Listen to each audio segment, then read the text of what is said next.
Welcome to On the Edge with April Mahoney Brains. Here, this is the spot where the conversations are pointed, the guests are sharp, and the responses are never dull.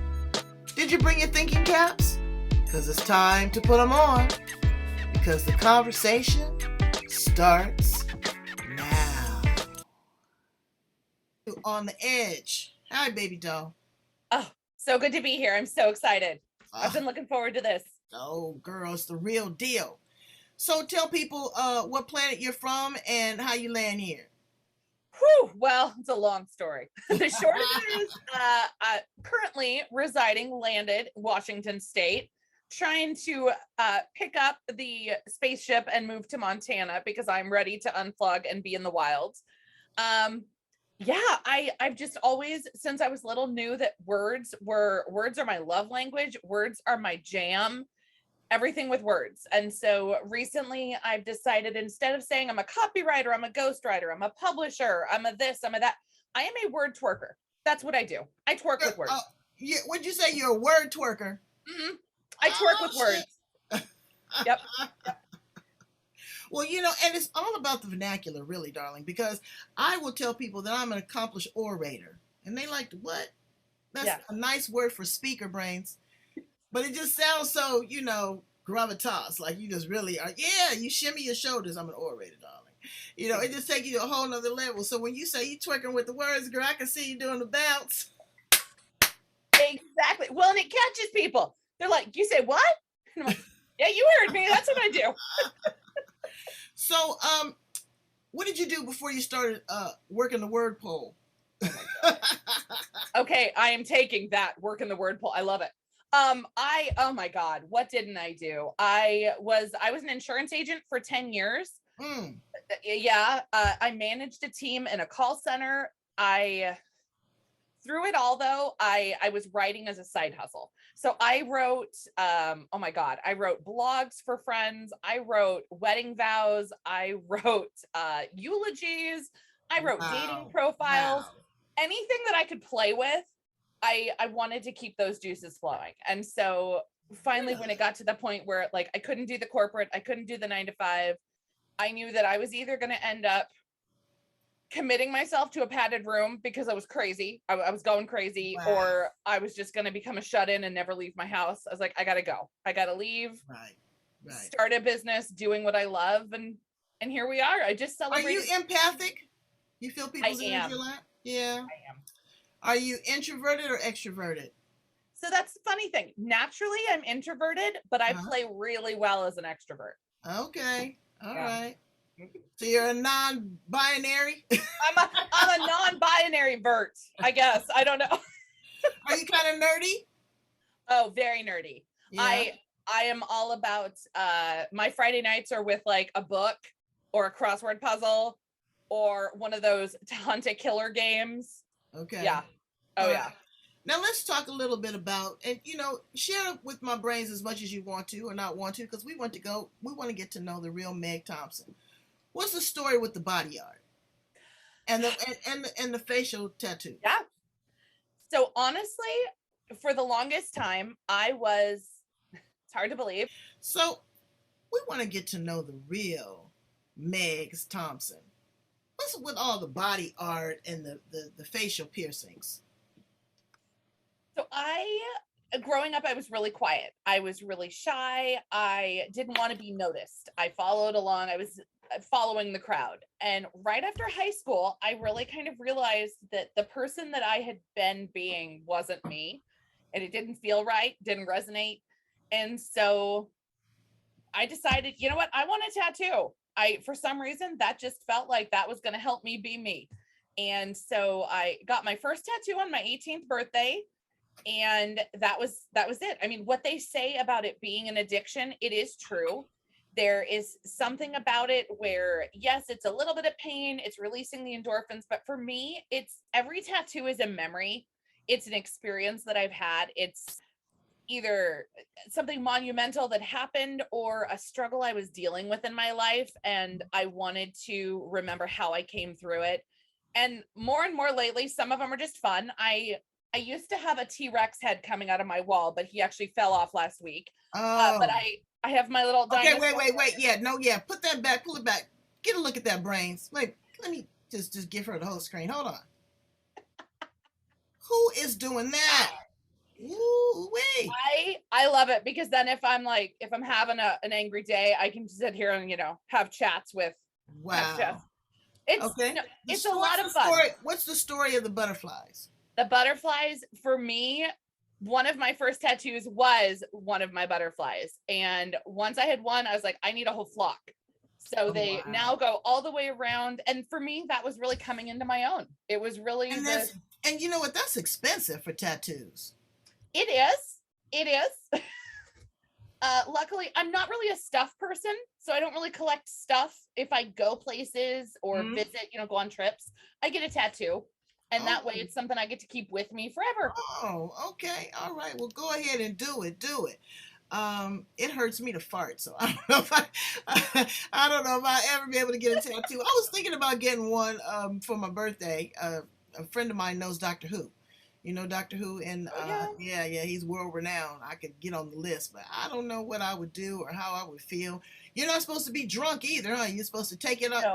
No, you don't want to be drunk, because then not only will you possibly make bad decisions, but if you pass out and you move, you could end up with a really long line.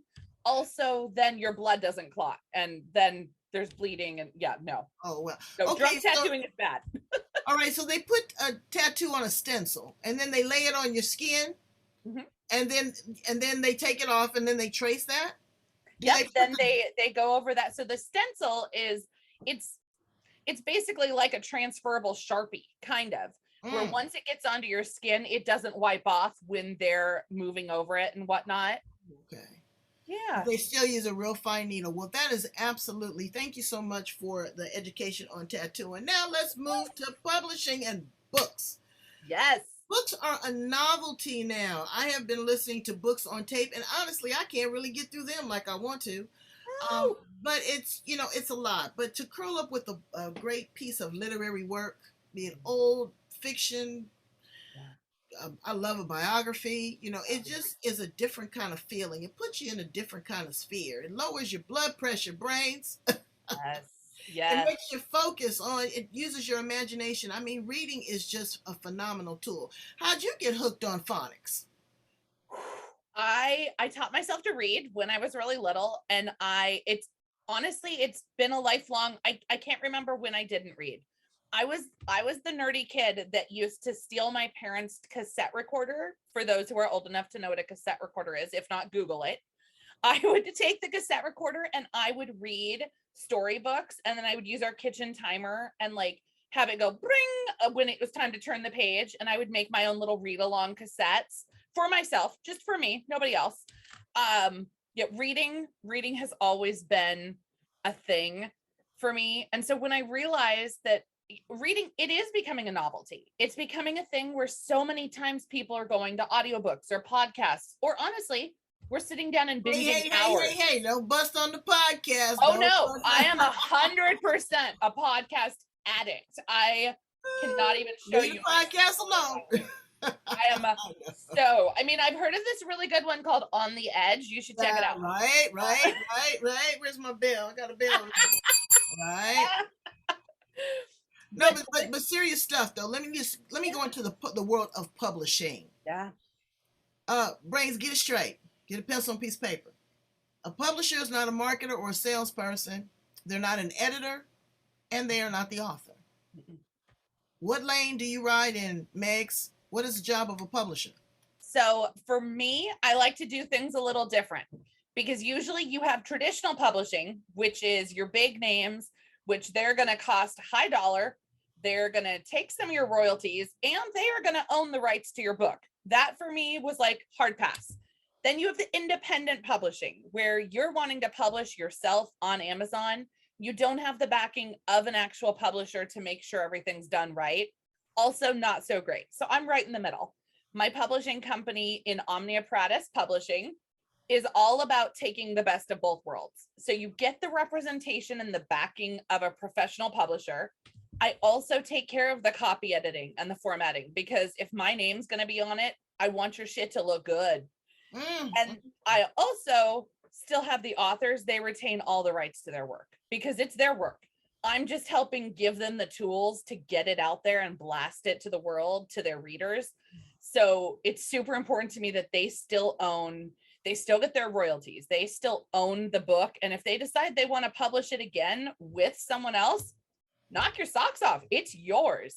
So I have a lot of fun with it because the publishing company I created was to fit what I wanted to find when I was looking, but couldn't. Right.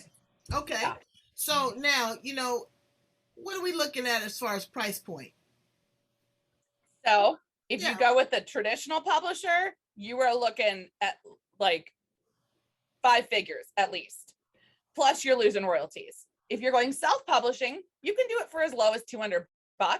But again, you don't know that it's being done right or actually getting out there.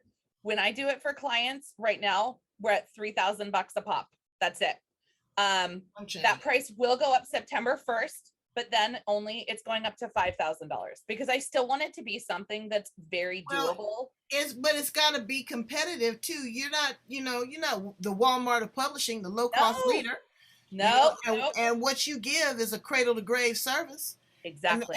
And you know what, Brains? I'm telling you, now look, if you just writing a book for shit and giggles, we ain't mad at you. No. You can go on Lulu Print. I'm going to give you some. Blurb. There's a bunch of self-publishing.